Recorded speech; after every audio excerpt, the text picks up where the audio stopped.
Imagine this: a sleek Airbus A330 gliding silently over the endless Indian Ocean, 37,000 feet above the Earth.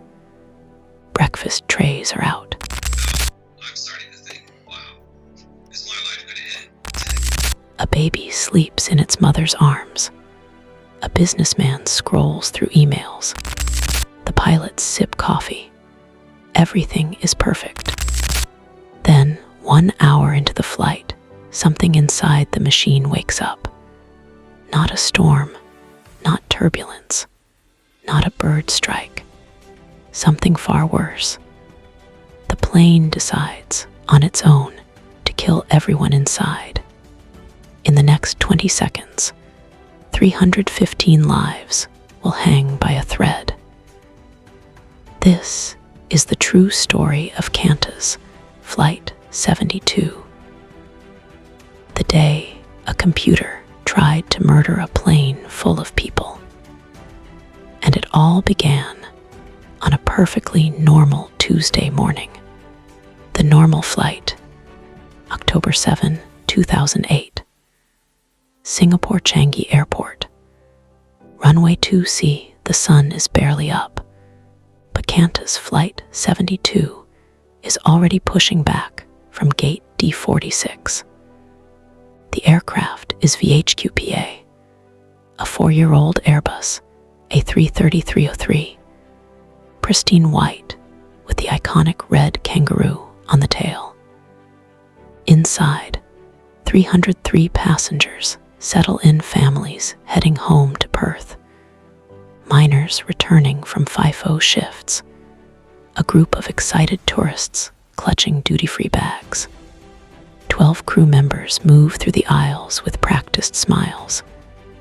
Chicken or fish, the mood is light. A little girl in 24C draws a rainbow on her sick bag. A retiree in business class, Mr. David Jones, finally relaxes after a 2-week holiday in Bali. He thinks, this is the life. In the cockpit, Captain Kevin Sullivan sits left seat. 53 years old, ex-US Navy Top Gun pilot, 13,592 flight hours. He flew F-14 Tomcats off aircraft carriers in the Gulf War. This morning, he's wearing a crisp white shirt and a calm expression. First Officer Peter Lipsett, 44, sits right. Second Officer Ross Eastgate is in the jump seat, observing. The plane lifts off at 9:32 a.m. local time. Climb is smooth. Autopilot engages at 1,000 feet. By 10:15, they're cruising at FL 370, 37,000 feet, Mach 0.82. The sky is a flawless blue. The cabin crew starts breakfast service. Flight attendant Fuzzy Mayava, 18 years with Qantas, jokes with a passenger about the in-flight movie. No one has any idea that in less than 2 hours, this plane will become a weapon. The first dive, 12:40 p.m. Australian Western Standard Time. The plane is 400 nautical miles northwest of Learmonth, over the empty Indian Ocean. The seatbelt sign is off. Most passengers are eating or dozing. Suddenly, a shrill, mechanical scream rips through the cockpit. ECAM warning. Nav ADR1 fault. The electronic centralized aircraft monitor flashes red. Captain Sullivan's coffee cup freezes halfway to his lips. Before he can speak, the aircraft pitches nose down violently. Not a gentle descent. Not turbulence. A brutal, uncommanded -8, 4 degrees dive. The yoke jerks forward in Sullivan's hands, as if pulled by an invisible force. The plane drops 420 feet in 1.5 seconds. G-forces flip from +1 to -0.8 in an instant. In the cabin, physics takes over. Passengers not wearing seatbelts, about 60%, are launched upward. A man in 31F smashes headfirst into the overhead bin. His scalp splits open. Blood sprays across the ceiling. A flight attendant, serving tea in the rear galley, is thrown so hard her spine compresses 3 vertebrae. She hears the crack before the pain hits.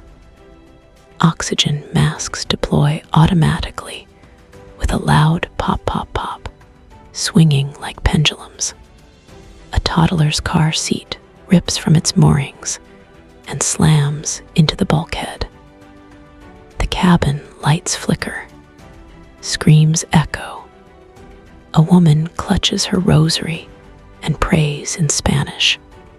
Sullivan fights the controls. "I have control," he barks, but the plane doesn't respond.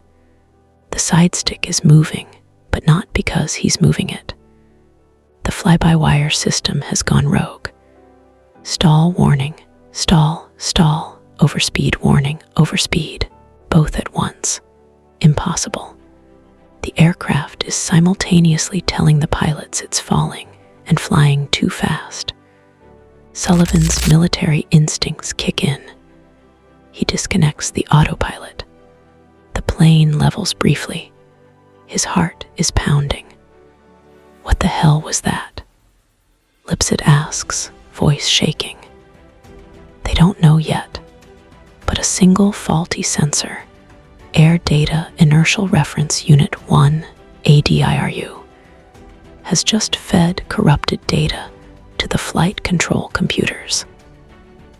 A data spike. One bad number. And the plane believed it. Pilots fight back. Sullivan runs the QRH, Quick Reference Handbook. The cockpit is a storm of red lights and conflicting alarms. He isolates ADIRU-1, switching to ADIRU-2. The plane stabilizes. For now. "Okay, we're back in control," he says, forcing calm into his voice. He makes a PA. "Ladies and gentlemen, we experienced a brief technical issue. Please remain seated with your seatbelts fastened." In the cabin, the reality is chaos. Blood drips from overhead bins. A man with a broken arm screams in agony. Flight attendants, some injured themselves, crawl through the aisle helping passengers. Fuzzy Mayava, despite her crushed spine, drags herself to a jump seat and buckles in. She refuses to cry. The pilots brief air traffic control in Perth. "We had an uncommanded pitchdown. We've isolated the fault. Request priority to Learmonth if it happens again." Learmonth is a tiny RAAF base with a 10,000-foot runway in the middle of nowhere. A last resort. Sullivan doesn't want to divert yet. He thinks it's over. He's wrong. The second, deadlier dive. 12:43 p.m. Just 2 minutes after the first event. The plane is climbing back to 37,000 feet. Passengers are shell-shocked, but calming down. A doctor on board is bandaging heads. Then ECAM flashes again. Nav ADR-1 fault, even though it's isolated. Before Sullivan can react, the plane pitches down harder. -10.4 degrees. This time, the dive lasts 15 seconds. The aircraft plummets 690 feet, from 36,400 to 35,710 feet. Airspeed surges to 448 knots, dangerously close to structural limits. The G-forces are brutal. In the cabin, it's apocalypse. A passenger in 28A is impaled through the ceiling panel, his legs dangling, blood pouring. Another man's head smashes the reading light, glass shards embed in his skull. A flight attendant is thrown into the ceiling so hard her shoulder dislocates with a sickening pop. Oxygen masks are torn from their housings. Luggage explodes from overhead bins like shrapnel. A woman's dentures fly out and stick to the seat in front of her. The cabin smells of blood, fear, and burnt coffee. Sullivan pulls back on the side stick with all his strength. "Come on, you bastard," he growls. The plane ignores him. The flight control computers are still receiving false angle of attack data from the ghost of ADIRU-1. The system thinks the plane is stalling, so it commands full nose down to recover. But it's not stalling. It's diving. Sullivan manually trims the stabilizer. Slowly, agonizingly, the plane begins to respond.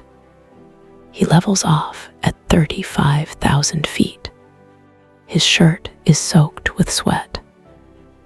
Lipsit's hands shake as he re-engages autopilot cautiously. In the cabin, 119 people are injured, 12 seriously. One man has a fractured skull. Another has a severed artery in his leg. A child is unconscious. The crew is heroic. Off-duty Qantas manager Diana Casey, on board as a passenger, tears her own shirt to make tourniquets. She's bleeding from a head wound, but refuses help. "I'm fine," she says. "Help them." Emergency landing. Sullivan makes the call. "We're diverting to Learmonth. Declare Mayday." Perth ATC clears all traffic. The plane descends. Sullivan tests the controls at low speed. Will it dive again? It doesn't. Thank God. Learmonth appears on the horizon, a thin strip of tarmac in the red desert. No ILS. No control tower. Just a runway and a prayer. 1:52 p.m.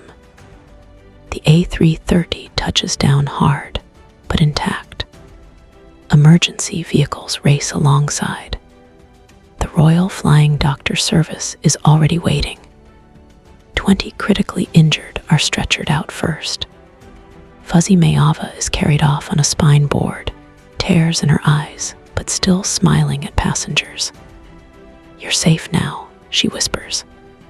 The plane is a wreck inside, blood-streaked walls, dented ceilings, broken seats.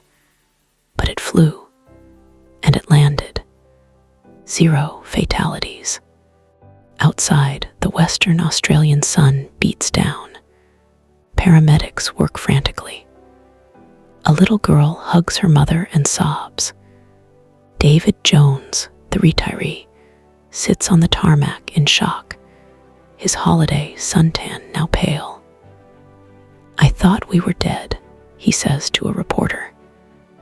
Captain Sullivan steps out last. He doesn't smile for the cameras. He just stares at the plane, his enemy, and his savior. The shocking truth. The Australian Transport Safety Bureau, ATSB, launches a full investigation. What they find is chilling. The cause: a single-bit flip in ADIRU-1, a microscopic error in the sensor's memory, possibly triggered by a cosmic ray or a manufacturing defect. This bad data told the flight control computers the plane was at a 50 degrees nose-up angle, stalling. So the computers commanded full nose down, twice. The fly-by-wire system, designed to prevent pilot error, had become the pilot's worst nightmare. Airbus issues an emergency airworthiness directive within 48 hours. Qantas grounds its A330 fleet for checks. The aircraft, VHQPA, is repaired and returns to service, but never the same in the eyes of those who were on board. Captain Sullivan writes a book, No Man's Land, calling it The Day the Plane Tried to Kill Us. Fuzzy Mayava sues Qantas and loses. The airline imposes gag orders on crew. Passengers are offered $10,000 settlements and told to sign NDAs. Many refuse. The incident exposes a dark truth. Modern aircraft are not flown by pilots. They are managed by computers. And when those computers go wrong, humans are passengers in their own cockpit. QF-72 was the first documented case of a fly-by-wire system issuing uncommanded, life-threatening inputs. It wouldn't be the last. In 2014, a similar glitch nearly downed a Lufthansa A321. In 2024, LATAM Flight 800 injured 50 with an uncommanded dive. The ghost of Qantas 72 still flies. Years later, Kevin Sullivan stands in front of a room of pilots. He shows a photo of the bloodied cabin. That day, he says, I didn't fly the plane, I fought it, and I won. But the victory was bittersweet. Dozens still suffer PTSD. Some refuse to fly. Fuzzy Mayava walks with a cane. The little girl who drew the rainbow. She hasn't boarded a plane since. Qantas Flight 72 was not a crash. It was a warning. A glimpse into a future where the machines we trust with our lives might one day turn against us. Next time you buckle your seatbelt and hear the engines roar, remember, 37,000 feet up, you're not just flying. You're negotiating with a computer that has the power to end you in seconds. And somewhere, in a server room in Toulouse or Seattle, a line of code is waiting. One bad number, one spike, one dive. Would you get on that plane?